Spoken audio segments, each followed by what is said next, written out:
Weather Service in Hanford, California has issued a severe thunderstorm warning for Central Madera County in Central California, Central Fresno County in Central California, until 5 p.m. Pacific Daylight Time.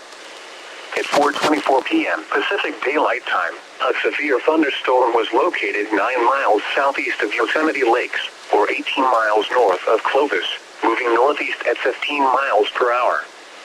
Hazard, 60 miles per hour with gusts and quarter-size hail. Source, radar indicated. Impact, hail damage to vehicles is expected. Expect wind damage to roofs, siding, and trees. Locations impacted include Oakhurst, North Fork, and Auberry. For your protection, move to an interior room on the lowest floor of a building.